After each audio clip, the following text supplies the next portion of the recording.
psychoanalytical criticism, which of course you know that Sigmund Freud is a giant associated with this. It's not that we have never talked about mental dilemma, how do we think, how certain abstract ideas can be conceived or perceived.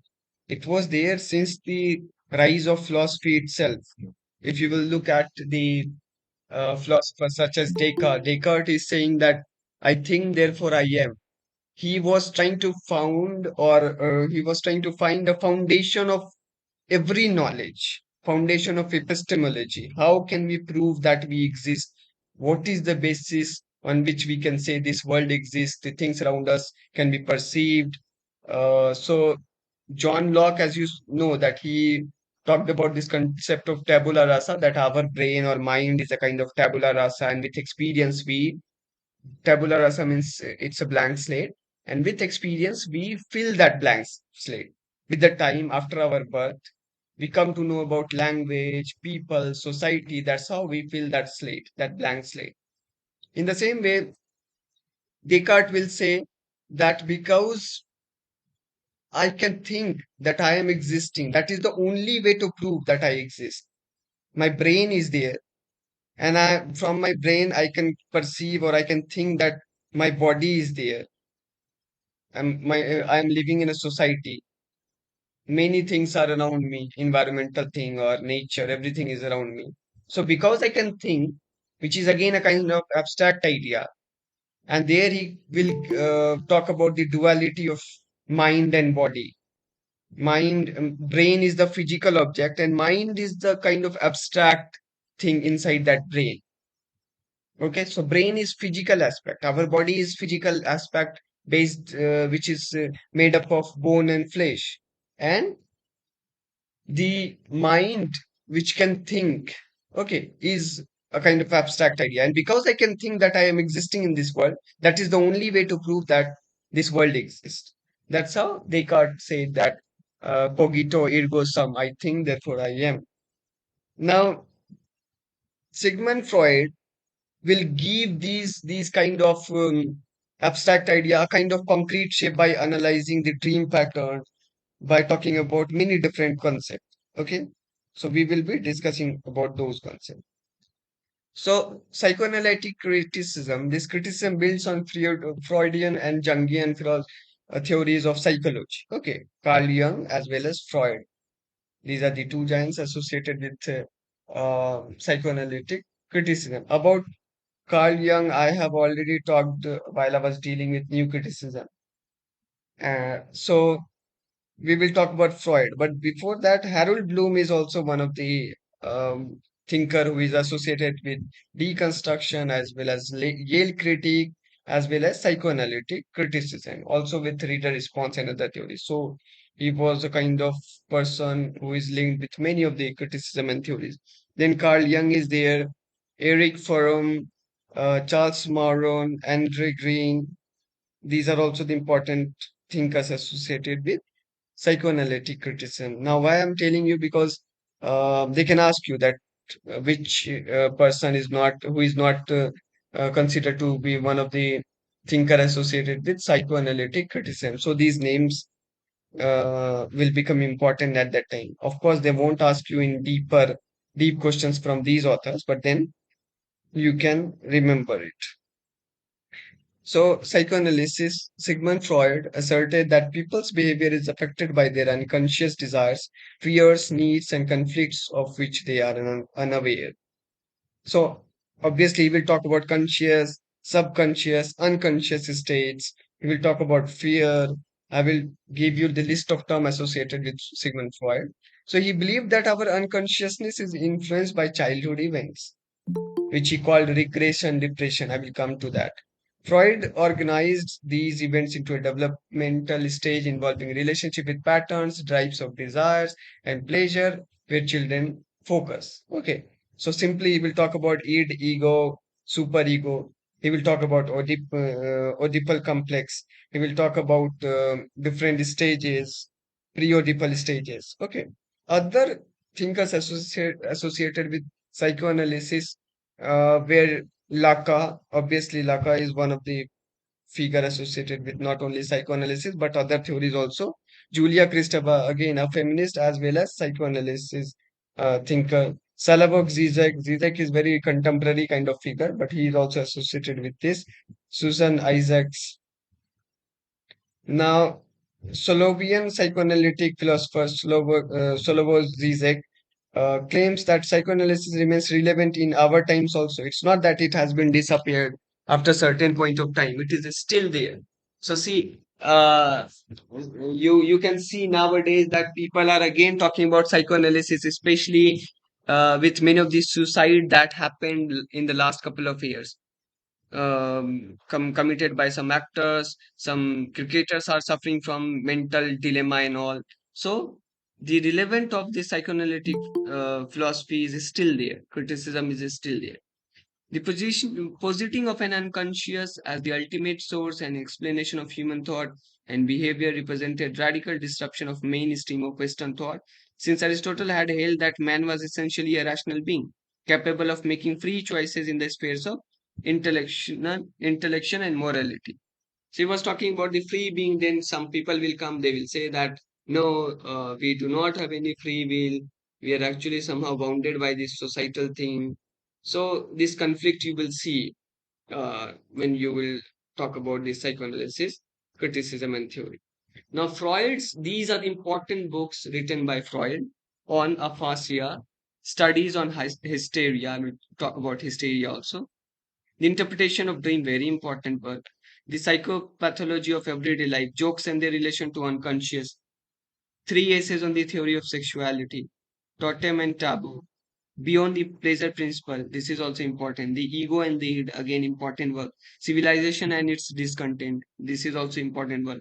An outline of psychoanalysis. So these are the works written by Sigmund Freud.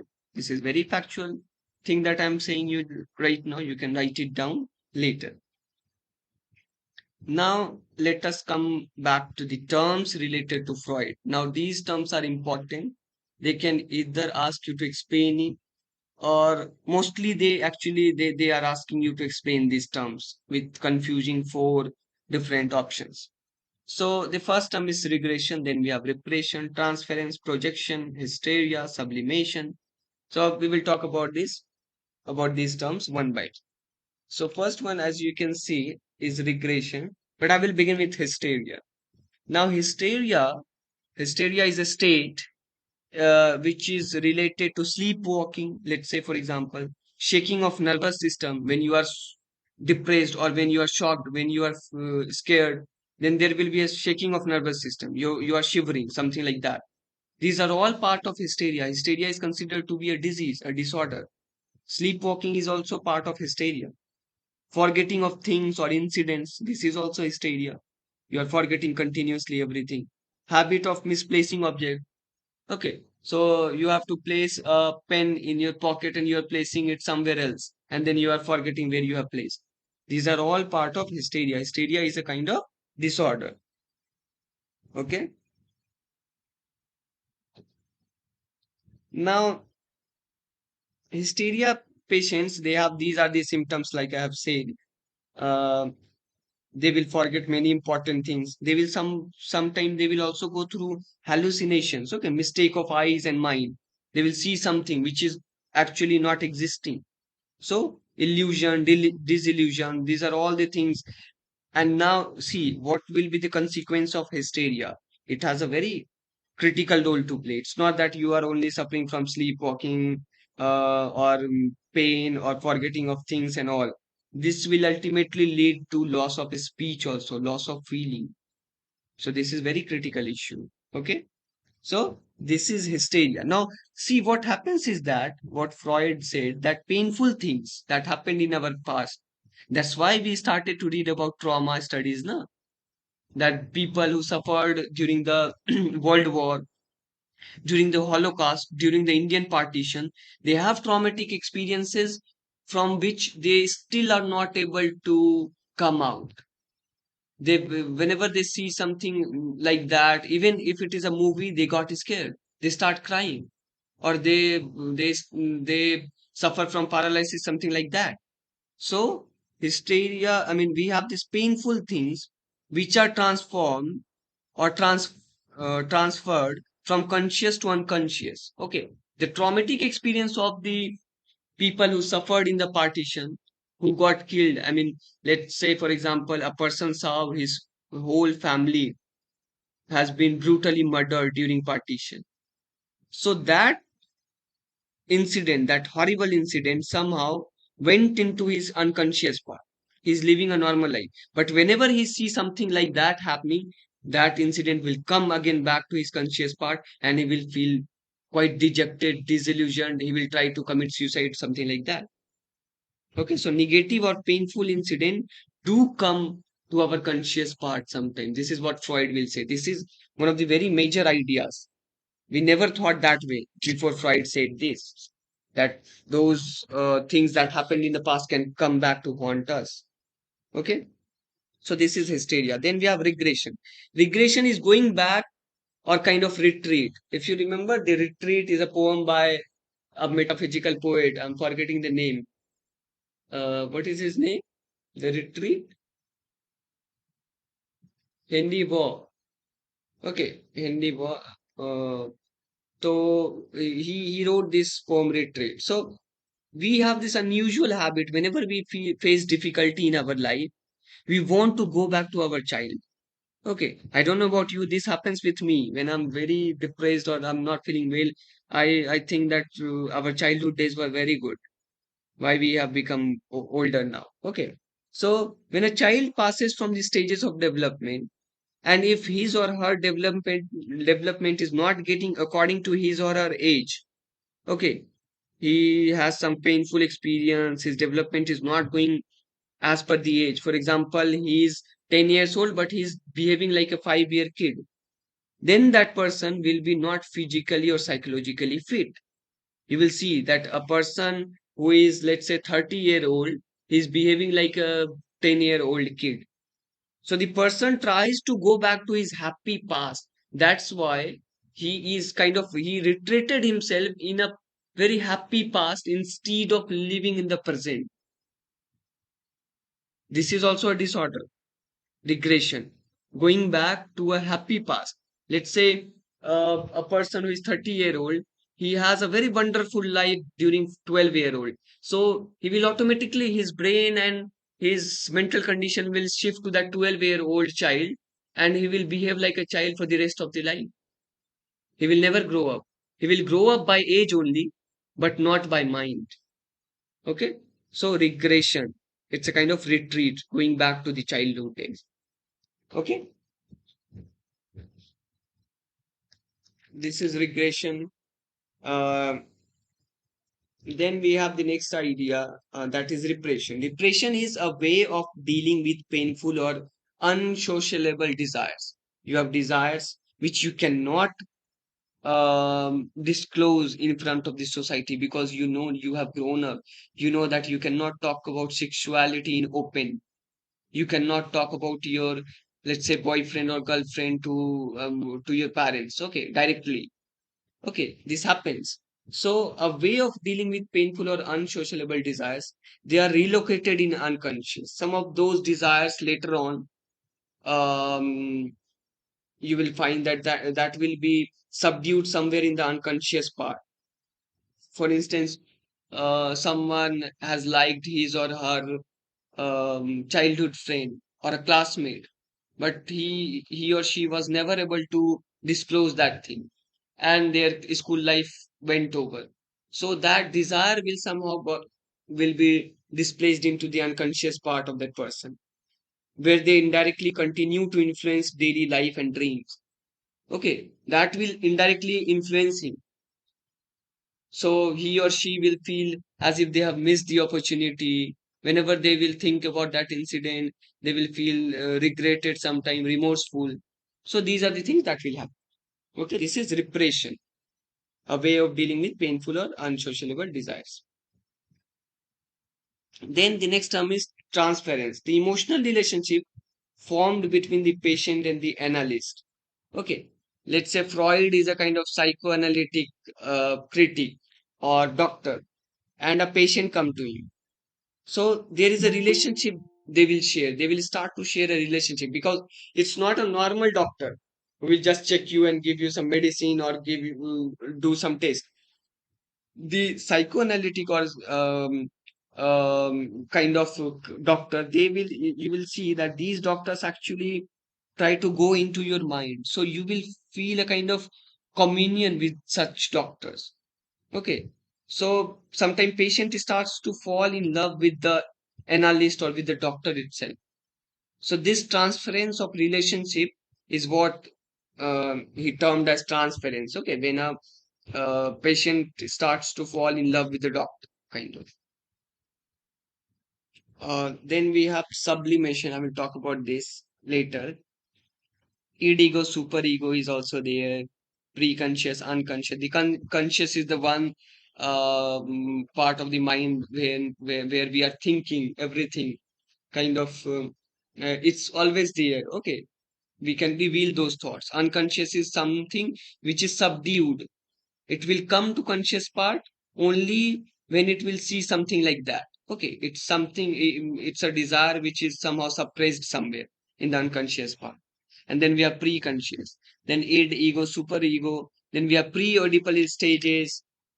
These stages are consist of oral, anal, then phallic, latent, genital stage. Okay, uh, oral, phallic, let me write it down. Oral, anal, phallic, latent, and genital. These are the five stages. Oral is from 1 to 0 to 1 year. Okay, 0 to 1 year is the oral stage. Then we have anal stage, 1 to 3 years. Okay, 1 to 3 year is the anal stage, 1 to 3 year. Then we have phallic stage. Phallic stage is from 3 to 6 year. 3 to 6 year. Then we have latent stage. Latent stage is from 6 to puberty. Okay, puberty. Then we have genital stage, puberty to adulthood. This is what Freud said.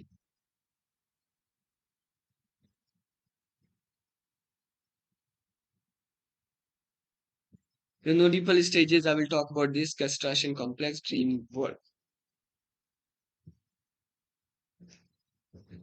Now we will talk about id, ego, and superego. This is very important. Many times the question has been asked. So id is the unconscious state, ego is the subconscious, and superego is the conscious. Now, id is a part. These are actually the three part of human psyche. Three part of human psyche, how we think. So id is a part or psyche which always think of happiness and comfort. Okay, always it will think of this psyche will let you think of the happiness, comfort. You want everything in your life. You are working on the basis of life instinct. You want to live your life to the fullest with all the comfort and happiness. Okay. On the other hand, superego is very innocent, angel-like, idealistic person. They won't think about very much of happiness, very much of comfort. They will try to live a very normal life. Okay. This psyche will say that you live a normal life instead of very happy or comfort life. Now, ego, the middle part, the middle psyche of human mind, ego keeps a balance between id and superego. Okay, I will give one example also. For instance, let's say your psyche, id psyche is saying, I want a chocolate. Okay, I want a chocolate. I don't know anything, I just want a chocolate. So, this is my requirement. This will give me comfort and happiness. That's why I want a chocolate. Give me. I don't know anything. Okay. Now, ego, the next part of the psyche, it will say, eat a small bit of chocolate. Okay. So, in first one, there is no condition. I want a chocolate. I need it at any cost. So because it works on, like I have said, happiness and comfort zone. Okay, it works on the principle of happiness and comfort. So I want a chocolate because I will become happy. It will give me comfort. That's why I want a chocolate. You have to give me. Ego will say that eat a small bit of chocolate. Do not eat too much. Do not eat too less. You can have small bit of chocolate. Okay, just a small piece. Now super ego will say, the next psyche, the last part of psyche, will say that you are on a diet. Okay, it's very innocent, angel like idealist. I have told you. So this psyche will say that you are on a diet.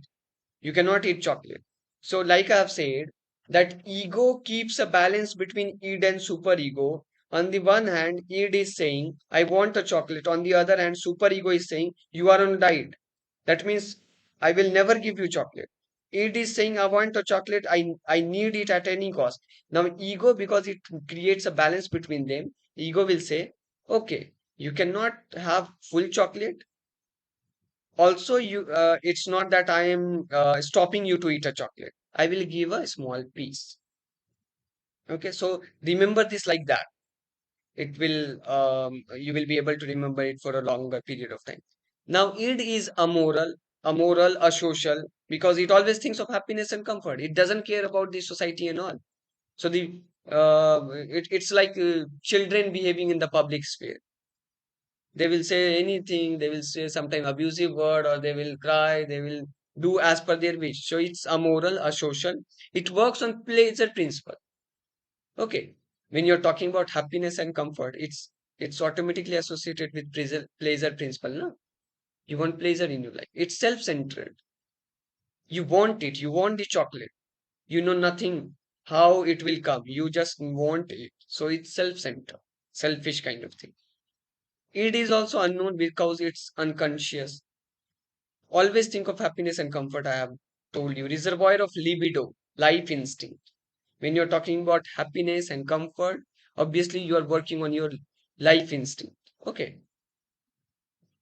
Then it gives shelter to libido, that is life instinct, because you are talking about pleasure principle. It's obvious that it gives shelter to the life instincts. Maximum part of it dwells in the unconscious part. Then we have the second psyche, ego. It checks the excessive amount of id so that those amoral or social activities could be checked out. So ego will check those amoral or social pleasure principle thing by keeping a balance between id and super ego. Okay, ego will check the excessive amount of id. It is guided by reality or social taboos. It works on reality principle. What is accepted by the society, it will work upon that. It will not go beyond that. Okay, reality principle. What is true to the society, what the society will accept, on the basis of that you will take decision. So it's subconscious. Now, like I've said, that libido is the life instinct. Libido is the energy created by the life instinct, that is eros. So we have two kind of life instinct. One is obviously the eros, that is life instinct. Another is the death instinct, that is thanatos. Thanatos. From there comes this word Thanos, if you have watched this movie, Avenger. So, Eros works on the life instinct, that is on the basis of pleasure principle. On the other hand, we have Thanatos. Now, Thanatos works on the death instinct, that is death desire. Now, you will find that sometimes people do have death desire also, death drive. They want to commit suicide, and some of them actually commit. So people hold an unconscious desire to die, but that the life instinct largely tempt this wish. So they have this desire to die, but this libido or life instinct stop them from dying. The libido will say, "You have such a beautiful life. Leave it. Everything is there." So it will stop your death desire. This life drive, eros or libido will stop you from committing suicide or something like that. So death drive is somehow overcome by this life drive or libido or eros. Okay, so in Beyond Pleasure Principle, a book published in 1920, he talked about eros and thanatos, that is life instinct and death drive. Okay, so this is about id, ego, superego. These are the differences. Do remember. Superego will talk about fear of punishment. It will always be scared of the society and its rules. There will be always a sense of guilt that I did something which is sinful, which is wrong. It works on morality principle. Obviously, when you will talk about morality principle, you will feel a sense of guilt that I have committed a sin. I have committed some wrong thing. There is a fear of punishment in you can be seen. It acts as a filtering agent in the way that it doesn't want too much of id, uh, and it doesn't want too much of superego also. Okay, it acts as a filter agent. It also talks about pride and ethics.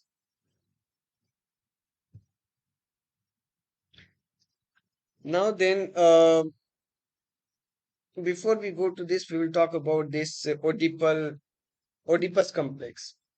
So you know that this Oedipus complex. It starts at the age of 6 in the child. What happens at the age of 6 in the child? uh, Especially Freud, when he was talking about this Oedipal stage or complex, he was giving reference to the male child, and that's why many feminist critic actually hammered him brutally that Freud was a patriarch. Okay, he was against this feminism. So, child has always a desire that his mother, um, after he reached this age of he or she reached at the age of 6. I will talk about he right now because it's Oedipus complex. There is Electra complex where we will talk about she. So in the Oedipus complex, what happens is that child, when he reached the age of 6, has desire that his mother will become his sexual partner. This is very controversial, but this is what Freud said. That child, after watching, because the male child always remains close to his mother, and the female child always remains close to her father. Okay, so child has a desire that his mother can become his sexual partner. He also conceives his father as the barrier between the child and his mother. See, this is how a child thinks that my father is stopping. He's a barrier between me and my mother. And he wants to eliminate his father. At some point of time, he will also think of that, eliminating his father so that he can have a relationship with his mother. But then, after a certain point of time, he will feel very scared because he know that father has the authority. He is adult, he is big, he can control the child. So he will feel as if he will go to express his feeling towards his mother, he will face castration. That is, his genital will be removed from his body. His sexual organ will be removed from his body. So he will feel scared of that. He will feel scared of castration. If he won't stop thinking about his mother, then he will be castrated. He repressed those emotions in the unconscious part. This is what we call Oedipus complex. And he gave the example of Oedipus. How Oedipus, even after trying to escape from his fate of not marrying his mother actually married his mother by the end of the play. That says that perhaps he has that desire from the very beginning, which he fulfilled some by eliminating his father. That's why we call it Oedipus complex. Okay, that's why we gave this term Oedipus. So he repressed those emotions in unconscious. Yeah,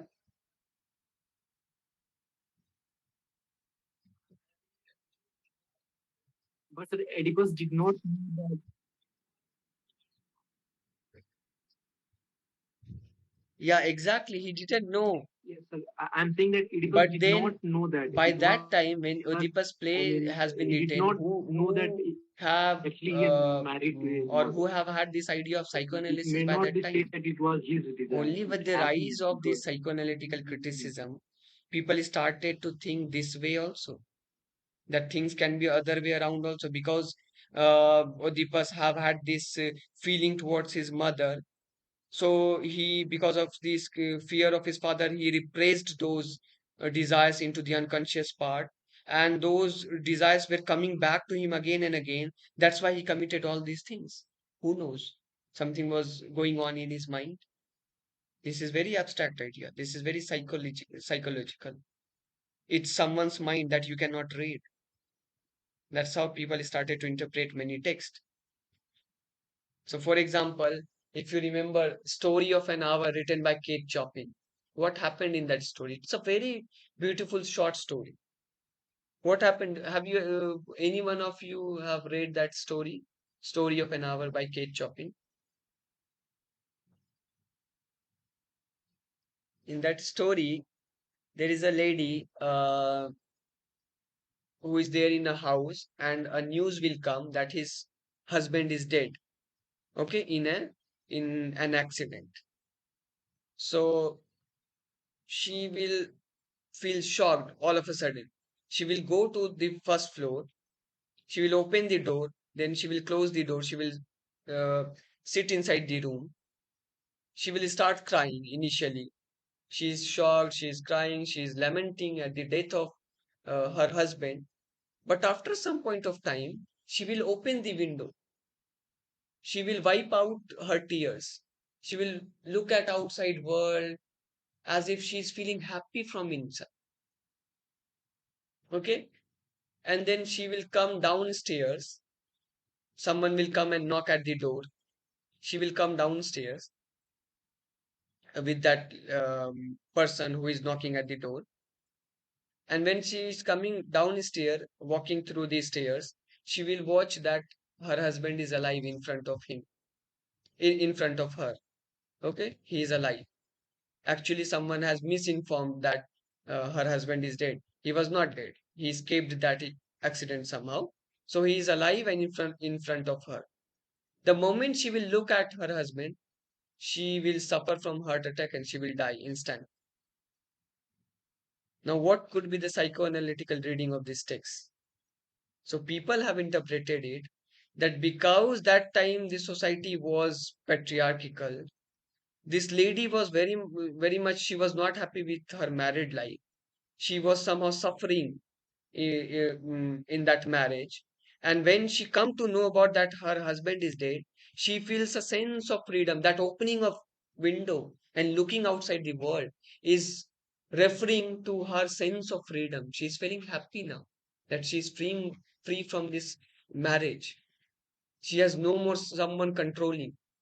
No authority will control her. She is feeling happy, and she has planned the next inning of her life, thinking everything by looking at the window. And the moment she comes downstairs and watched her husband, she was shell shocked. She was so shocked that she died instantly. All of all her dreams were crushed the moment she saw. So it's not that. See, at the end of the story, someone will say that she becomes so happy that she died of that happiness. She becomes shocked and died. But the reality is that she was so upset with that uh, marriage and the marital life, that the moment she saw that she is again trapped under that marital life, she died because of heartbroken and not because of the happiness. That's how the psychoanalytical critique will analyze these texts. Now, in the same way, see, if you will say something like this in a normal society, people will be too. This will create a controversy. That okay, your husband is died and you are happy, isn't it? In the same way, we can say by reading at the play Oedipus that Oedipus never wanted to do so. He unknowingly did this. But psychoanalyst will say that he have had this desire always and he did it intentionally.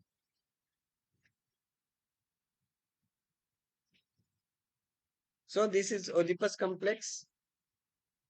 Uh, during the age of puberty, attraction towards opposite sex is also can be seen.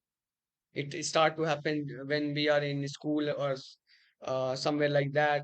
Then we start playing with the people. Start initially we start playing with the people of the same sex.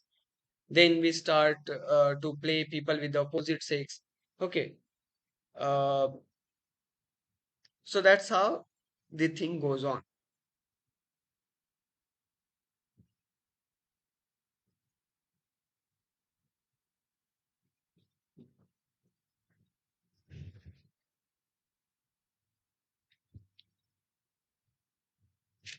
All right, now we'll talk about dream thoughts, how dream formation took place according to Freud.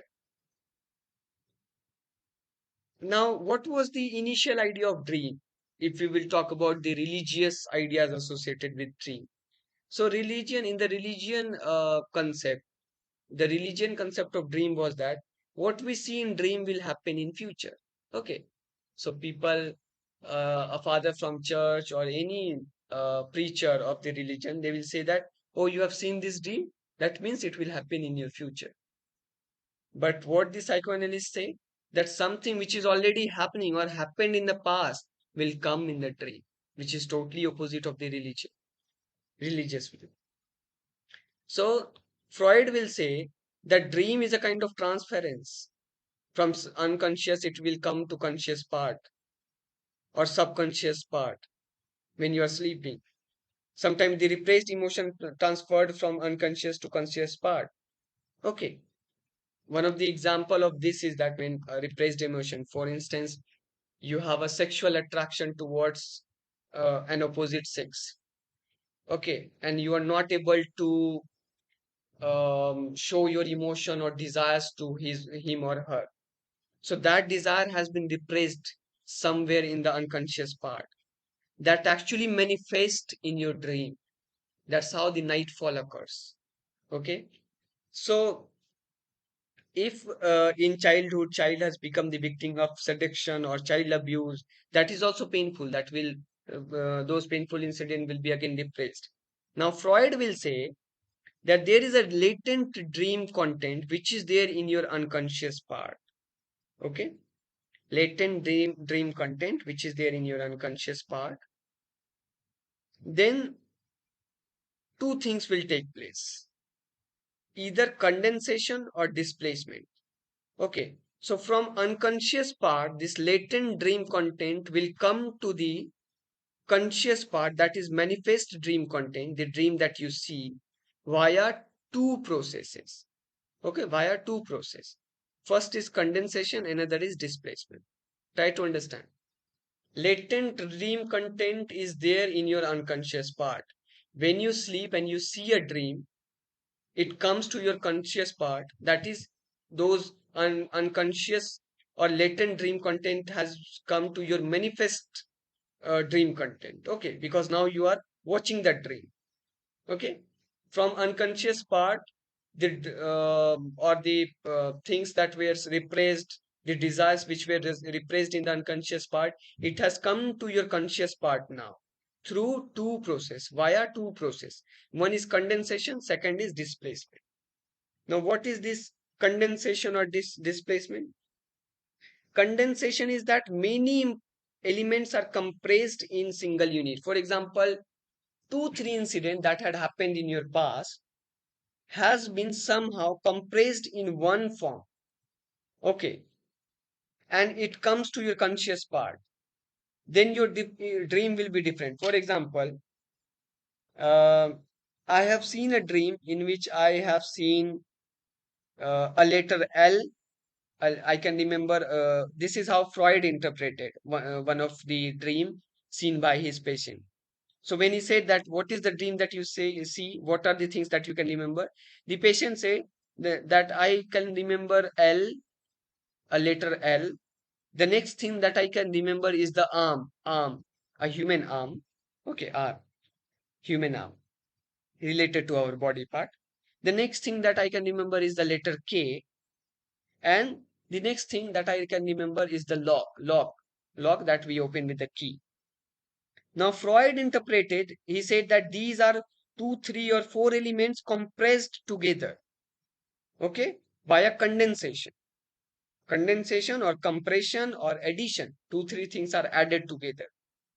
Now, he interpreted this like this, that L, R, K lock. Isn't it alarm clock? Alarm K lock. Alarm clock. Are you getting my point? L plus arm, human arm, plus K plus lock. Lock that we open with the key. Isn't it alarm clock? Alarm clock. So this is condensation. Two, three elements mixed together, which is manifested in the dream in the form of alarm clock. He was actually, the person was watching something related to alarm clock. And these four elements combined in order to symbolize alarm clock that the person saw in the dream. Okay. This is the one form of watching a dream. The next one is displacement. In displacement, what happens is that displacing of one memory, one event with another. Okay. For example, when Freud asked one of his patient that what you have seen in your dream, he said that I can remember a worm, a word that is norek, norek dull, norek dull. Now Freud said that what are the activity you did before this, before watching this dream? The patient said that I have read a play written by Ibsen, A Doll's House. I have also read a play, The Wild Duck, written by Ibsen. So now Freud interpreted this norectal word as Nora from Dollhouse and Ekdal from the Wild Duck. So it becomes Norekdal, Nora and Ekdal. So see a kind of displacement. Displacement. See, he actually read the text. Now the text is not remembered in the dream, but then the text has been replaced by or substituted by the character of that play, Nora and Egder. Okay, so this is how these are the two conditions via which a latent dream content which exists in our unconscious part comes to the manifest dream content, which is the our conscious part. Okay, so in condensation there is an addition of two three things in order to make a dream. In the displacement there is a displacement or substitution of one part by another. That's how we see dreams. Okay.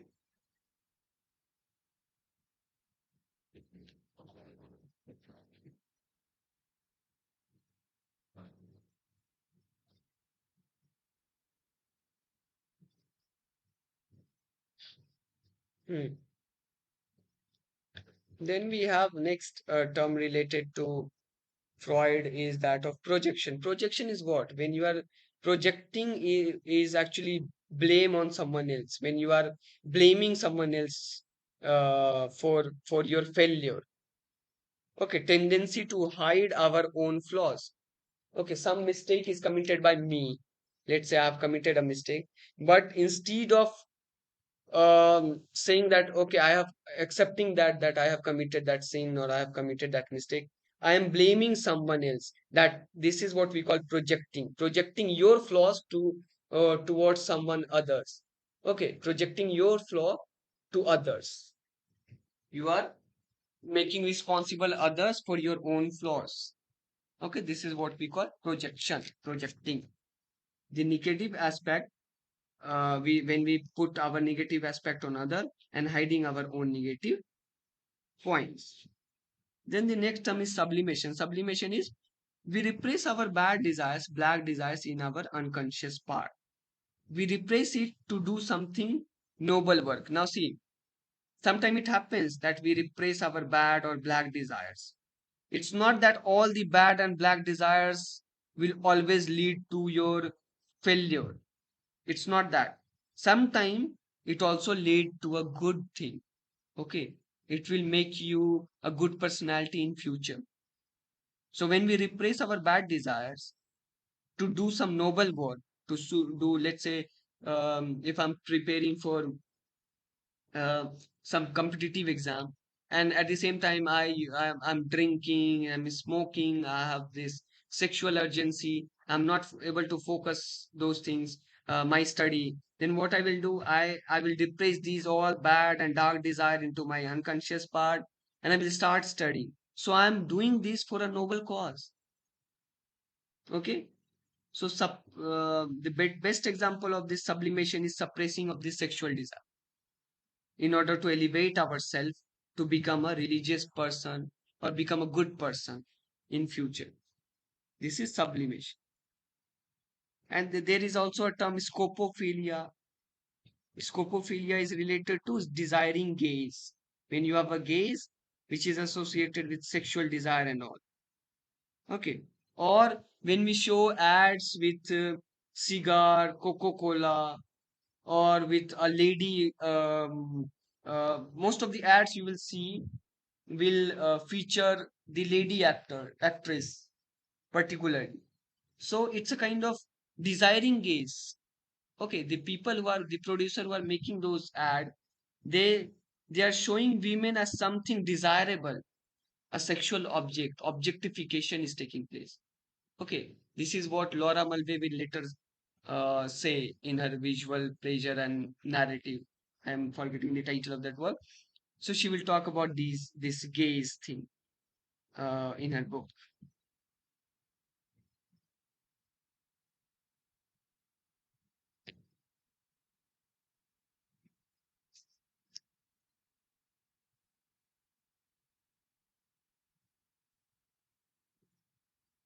So this is all about Freud and his ideas.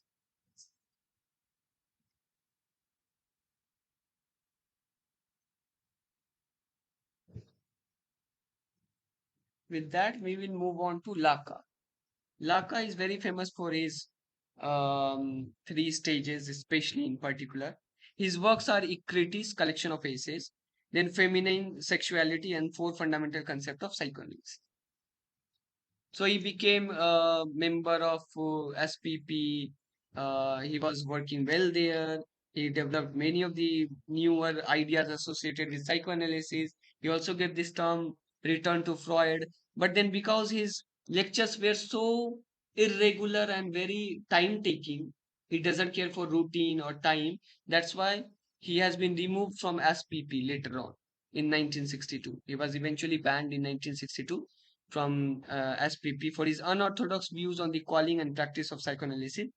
Lacan's career as both a theoretician and practitioner did not end because he started working on some other things after this. It's not that once he has been removed from SPP, he stopped practicing psychoanalysis, criticism, or theory.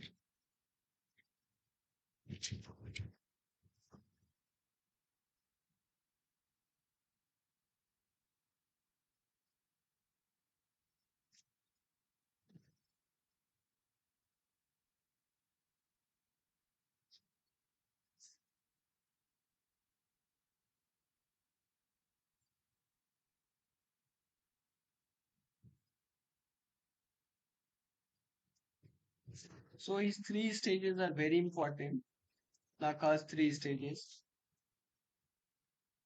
He also further talks about metonymy and metaphor, or the paradigmatic, syntagmatic. That's why Lacan is also considered to be one of the structuralists, apart from psychoanalysis.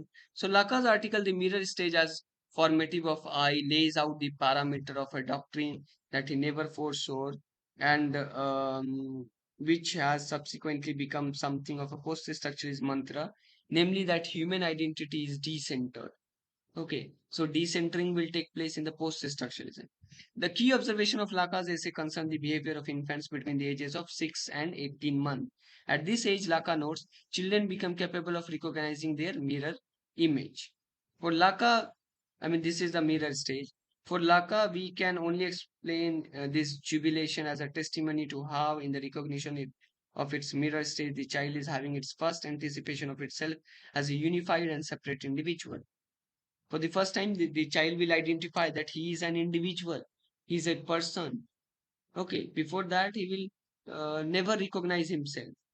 Only after watching in the mirror, he will at the age between 6 to 18, he will start to realize that he's an individual. He's also a person like others in the society. Before this time, Laka contains the child is little more than a body in bits and pieces. Okay, he can see his hand, face, but he's not able to unify himself as a single entity. Only after coming to the mirror stage, he will think of himself as an individual single person. Okay,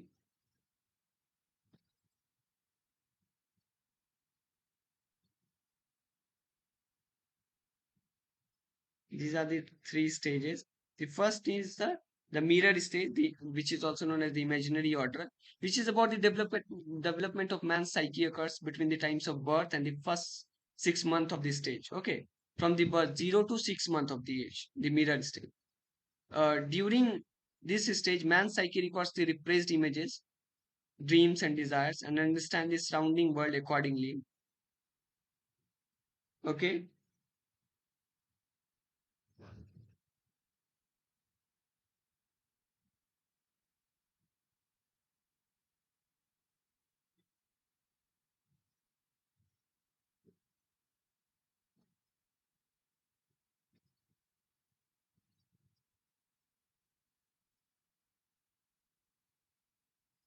Okay. So the mirror or imaginary stage is when he is not able to recognize actually himself as a single entity. Okay. The first 6 months of the age. During this stage, man's psyche records the repressed images, dreams, and desires and understands the surrounding world accordingly. The infant is one with the mother and cannot differentiate between his own imagination and the real world. That is why this phase is called imaginary. Okay, he's imagining. Imagination is more there rather than the reality. Then the next stage is symbolic stage. In the next page called the symbolic order, the infant learns the language. He will start speaking mom, dad.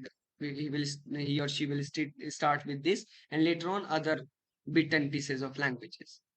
So he discovers everything through making differences. In this order, the father, instead of the mother, sits on the throne and rules. In this way, the patriarchal language is formed, and the father is introduced as the guardian of laws and principles. See, this happens in the symbolic stage when the child is also able to perceive his father as the authority and not his mother. Thus, the law of father is interpreted as the transcendental signified. This is also kind of patriarchal language, according to Lacan. Third one is the real stage. The real order introduces realms and areas of life that man is unable to know and understand. In fact, the real order is very universe prior to being fragmented by language. The scope that is outside the linguistic realm and does not yield to symbolization to be known easily. Hence, there is no access to it. Okay, this is the third stage, that is real stage.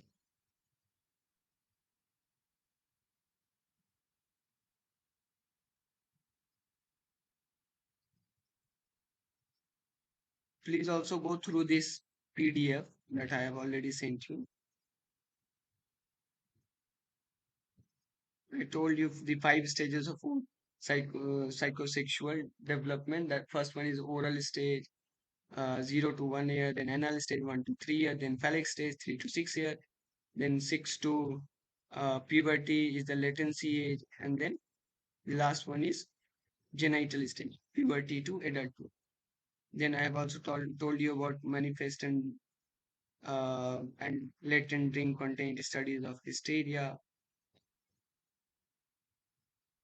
Civilization and Discontent, again, it's an important essay written by Freud, first published in German, exploring what Freud sees as the important clash between the desires for individuality and the expectations of the society. Freud here talks about oceanic feelings, which he also talked in the future of illusion. Okay, oceanic feeling, he will talk about this in this particular essay. What is oceanic feeling? A sensation of eternity, because ocean is something which is eternal. It's a huge blank space without water. So, a sensation of eternity, a feeling of being one with the external world as a whole. So, if they will ask you who is related with oceanic feeling, it's Freud doing it. It was coined by Roman Rolla, but it has been later popularized by Freud.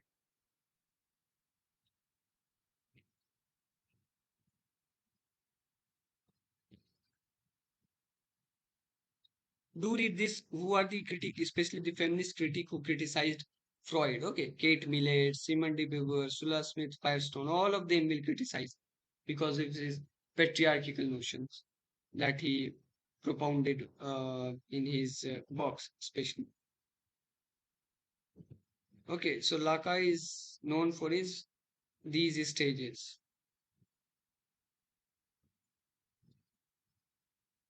0 to 6 months is the uh, imaginary stage when a baby is just born. He or she needs to satisfy their desire and they have no separation from itself and the external world. Sometimes baby do satisfy it. I mean, when they are sucking the breast of their mother, they are actually satisfying their desires also. This is what the psychoanalyst will say. Then we have, uh, like I've said, that symbolic stage when the infant come to know about the language. So here this PDF has something wrong. Okay, so you can skip this part. Instead of that, please refer to this, the PPT. It's a bit confusing here. So Descartes will say now these three stages are important. You can also refer to Wikipedia and other available places in order to come to know about these three pages given by Lacan. Now Descartes will say that I think, therefore I am. Lacan will say that I am where I think not. That is, our unconscious part is something. I mean, I am thinking that I exist here, but I am not there. Psychoanalyst will see it like that. So I am where I think I am not. This is what Lacan says. Lacan will also say that language is constructed like language is like unconscious. Okay, language is constructed unconscious. Unconscious is structured like a language. This is what Lacan will say. Unconscious is structured like a language. Barth will say culture. Barth and Claude Lévi-Strauss, they will say that culture is structured like language. Lacan will say that unconscious is structured like language. Now, Lacan has interpreted a text written by Edgar Allan Poe, a short story, The Purloined Letter. Okay, The Purloined Letter. This is a short story written by Edgar Allan Poe, interpreted from psychoanalyst point of view by Lacan. The Purloined Letter. Do remember, it's a short story written by Edgar Allan Poe. Now, Lacan was also like a patriarchal guy, like that of Freud. So his viewpoint of female and feminism has been disclosed in one of his essay on feminine sexuality. He will say that a woman is what she lacks. Now, the feminist and the feminist thinker, they will obviously become furious on this remark, on his remark that a female is a woman is what she lacks. That means a woman lacks something. He is actually saying that. He's not saying that men and women are equal. He's saying a woman is what she lacks. And language is always patriarchic. He will also talk about the gaze theory, which will be later used by Foucault and Laura Mulvey.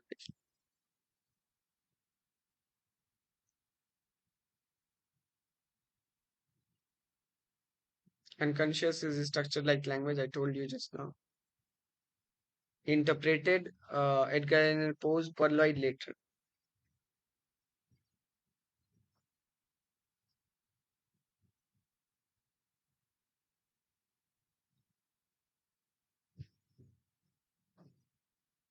Now, what are the question that has been asked from Lacan? Who proposes the unconscious come into being only in language?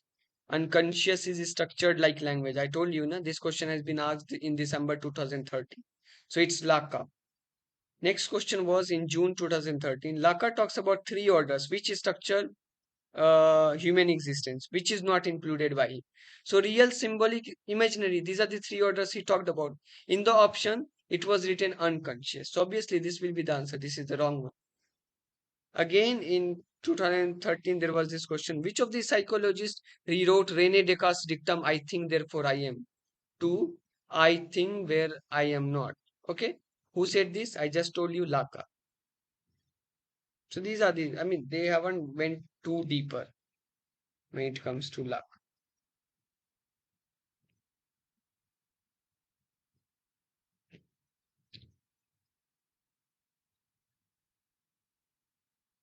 Graph of desire is a term related to Lacan, do remember.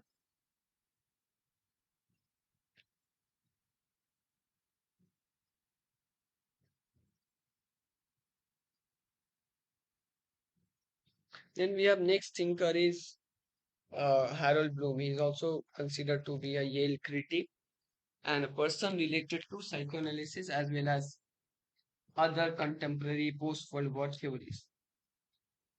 So we cannot categorize him in one particular entity. He is almost everywhere.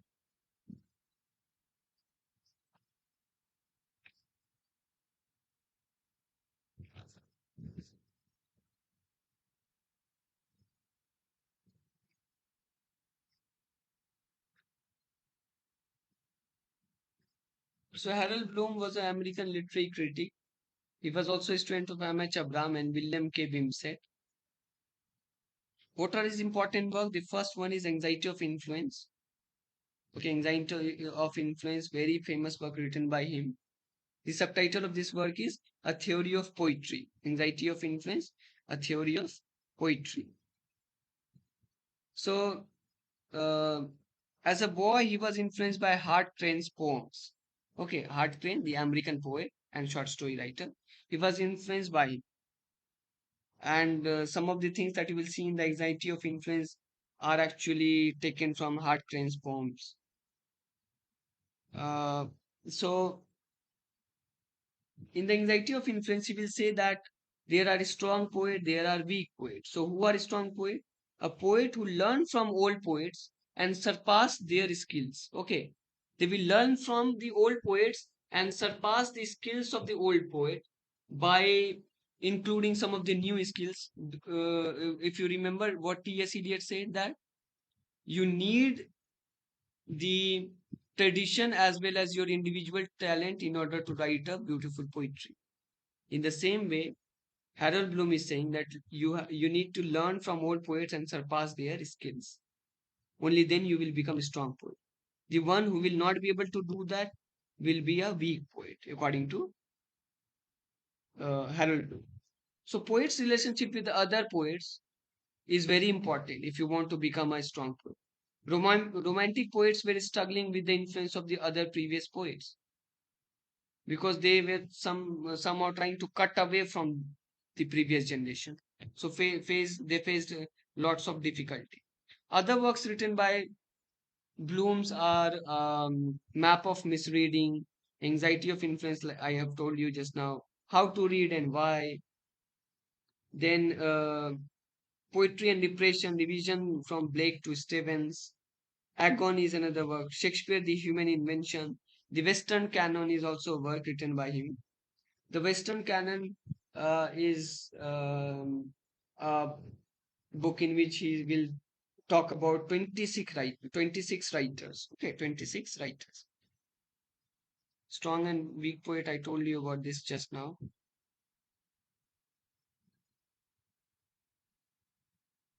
He analyzed a lot of romantic poets of the early 19th century. And by analyzing these poets, he found that these poets were struggling with the influence of John Milton, Robert Browning, Edmund Spenser. He says that the influence that they have carried forward from the old poet was even on William Shakespeare. Because he says Shakespeare was troubled in the early periods of his career by the influence of Christopher Marlowe. So you can say and you can see that many of the poets and the authors they were some at some point of time suffering from this anxiety of influence of the other poets.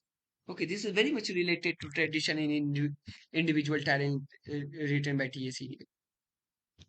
He talks about certain ways in which a poet follows the precursors and succeeds him. Okay, tessera is a term that he used.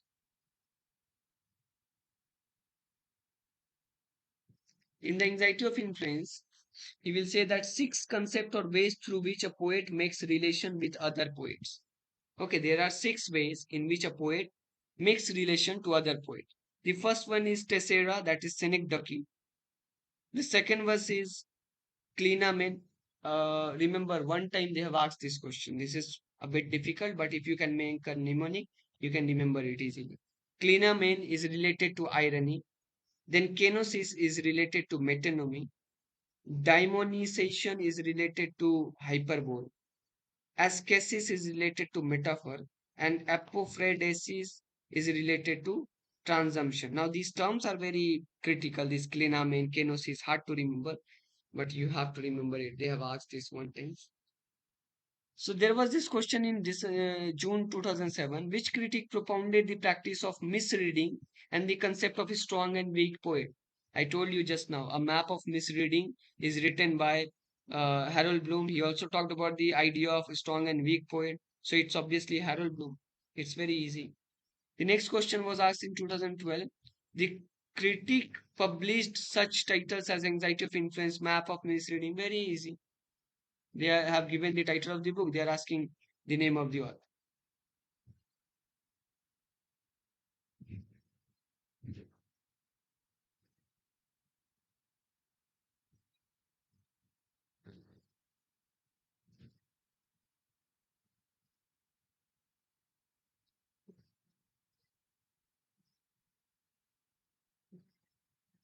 Okay, I was talking about this Western canon, the books and schools of the ages, in which he talks about the 26 authors, writers, whom he said that they are related to canon.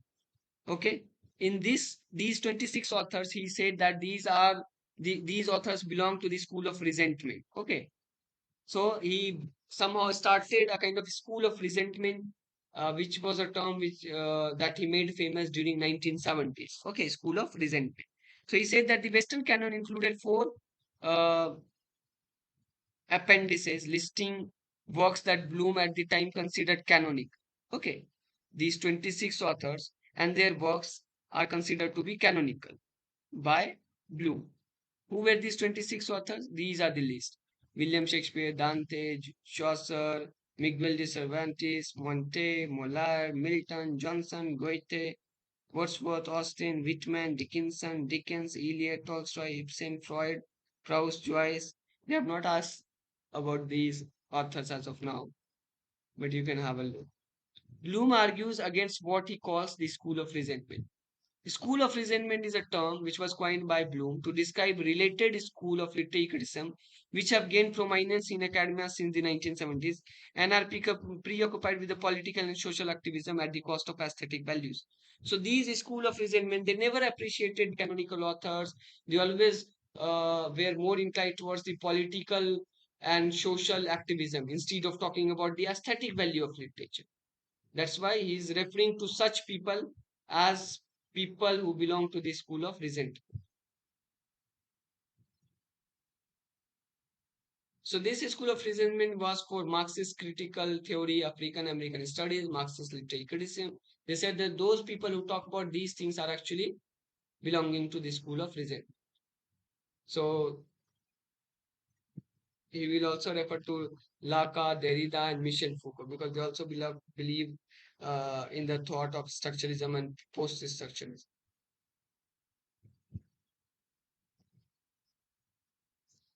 I told you that Bloom was a Yale critic, but he never supported deconstruction. So obviously, he's showing here in the School of Resentment that he is opposed. He has this opposing view or opposite view to Lacan, Derrida, and Foucault.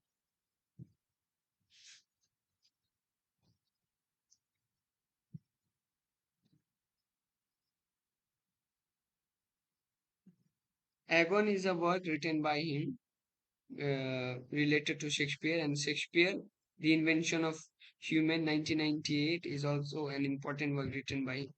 Remember at least the title.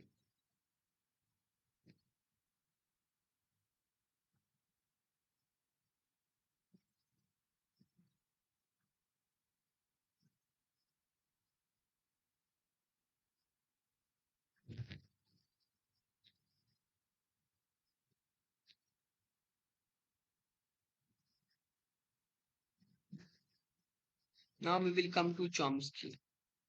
You know that Chomsky is famous for his language acquisition device, universal grammar, his ideas of universal grammar. So, uh, Chomsky is an American linguistic philosopher historian known as the father of modern linguistics. He is major figure in the analytical philosophy also. He talked about this cognitive science and psychoanalysis science in general.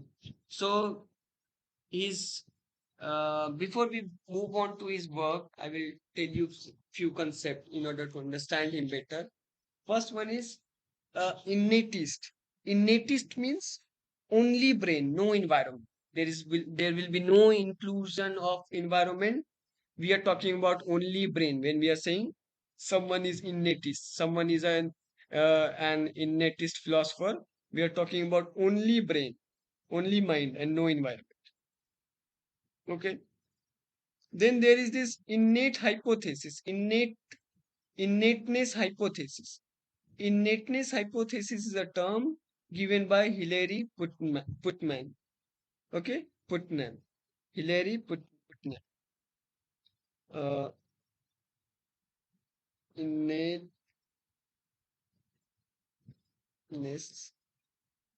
hypothesis. Hilary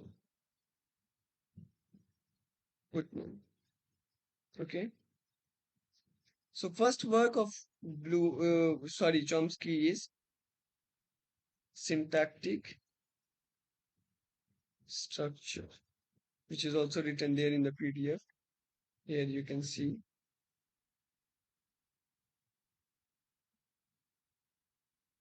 this idea of universal grammar and language acquisition device, and also the idea of competence versus performance. These ideas are actually given in his important seminal work, Syntactic Structure. To remember, Syntactic Structure, 1957. He also criticized the behaviorist learning. Okay, behaviorist were the people who did classical conditioning in order to teach something, in order to change the behavior of a person. Okay, so he criticizes the school of behaviorism. And then he talked about universal grammar, that language is pre-wired in our brain. We are born with a LAD, language acquisition device. It's not that after coming to this world, we are learning the language. No, it's not that. Language is universal. It is always there since the birth. Even before the birth, we start to acquisite language. Okay, we have a LAD in our brain, in our mind. There is a language acquisition device. So we start learning language even before our birth. Okay, so by universal grammar, he said that language is a pre-wired in our brain. We have language acquisition device through which we learn language even before our birth. The second important term given by him and asked multiple times was competence and performance. I still remember I told you while I was dealing with structuralism that everyone has same grammatical skills. This is what we call competent. All of us has a same grammatical skill when we are born. Everyone is has this competent. The performance is the key. It is something which makes us different.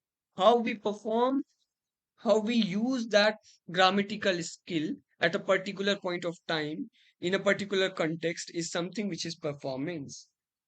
So everyone has the same grammatical skill, everyone is competent. The performance is the key which makes us either winner or loser.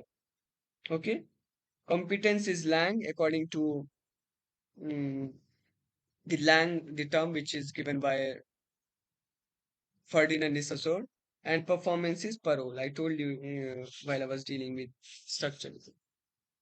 Okay, so competence, performance, syntactic structure is the work in which he talked about universal grammar as well as competence and performance. Then transformational grammar is another term given by him.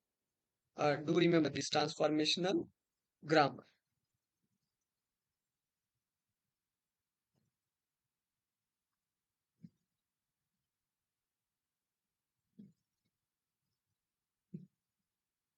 Now see, Julia's Kristeva's intertextuality, the term that she coins. Julia Kristeva, you know that she coined this term intertextuality. I was referring to this term in the last class. So she derives this particular name intertextuality from Chomsky's deep structure and Saussure's sign. Okay, she used the concept of Chomsky as well as Ferdinand de Saussure. This question has been asked. This is very important. Chomsky also talked about the theory of transformational grammar. Uh,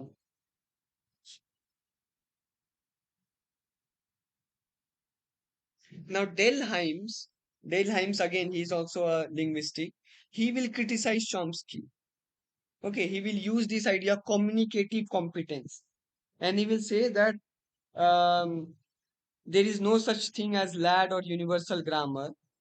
Okay, and Delheims will give the concept of communicative language teaching, in which he will say that with communication we develop the competence. It's not that we have some language acquisition device or there is a concept of universal grammar. So Delheim will criticize Chomsky using his communicative competence idea of communicative competence. Okay, I'm writing it down here.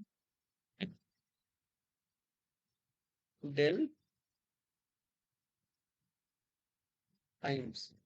His idea is communicative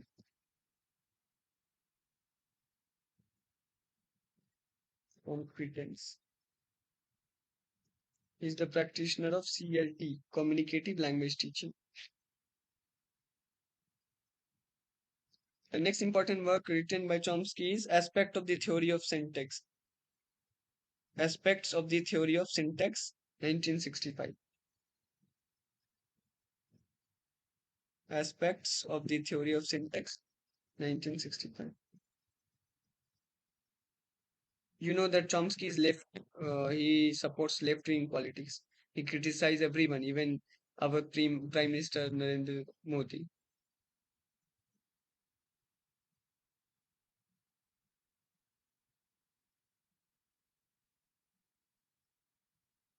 This is what I was referring to. Delheims talked about communicative competence in his communicative language teaching, where he will be discarding the idea of Noam Chomsky.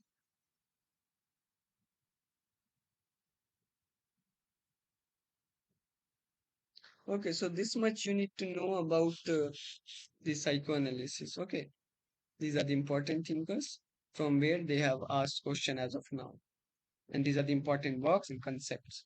There are so many things written in this PDF because you are at the tagging. So whatever I said, just stick to that instead of going through so many things. It will make you more confused.